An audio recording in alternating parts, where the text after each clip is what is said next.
မန္တလေးမြို့မှာ9ယောက်မြောက်အသက်ရှင်ကျန်ရစ်သူကိုငလျင်လှုပ်ပြီး125နာရီအကြာမှာတရုတ်ကစီသမားတွေကကေထုတ်နိုင်ခဲ့တယ်လို့ရန်ကုန်ကတရုတ်တန်ယုံကနေသတင်းထုတ်ပြန်ပါတယ်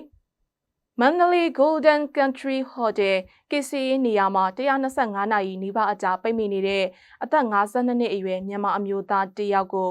ဧပြီလ2ရက်နေ့မှာကေထုတ်နိုင်ခဲ့ပြီးအဲ့ဒီကေထုတ်နိုင်မှုမှာတရုတ်နိုင်ငံကေစီအဖွဲ့ကကေထုတ်ခဲ့တဲ့9ယောက်မြောက်အသက်ရှင်ကျန်ရစ်သူဖြစ်တယ်လို့ဖော်ပြပါတယ်။တရုတ်နိုင်ငံ KCA အဖွဲ့နဲ့တရုတ်နိုင်ငံတကာ KCA အဖွဲ့ CISAR ဟာ3နာရီကျော်ကြာကုညီ KCA လုပ်ငန်းတွေလှုပ်ဆောင်ခဲ့ပြီးတဲ့နောက်မှာအဲ့ဒီအသက်ရှင်ကျန်ရစ်သူကိုကေထုတ်နိုင်ခဲ့တာဖြစ်တယ်လို့ဆိုပါတယ်။ကေထုတ်ခံရစဉ်မှာအဲ့ဒီလူဟာအသက်ရှင်ကောင်းမွန်နေပြီးနောက်ဆက်တွဲစေကူတာမှုခံယူဖို့ဒေသရင်းကစေကူတာရေးဌာနတွေကိုလွှဲပြောင်းလိုက်ပြီးဖြစ်တယ်လို့လည်းဖော်ပြထားပါတယ်။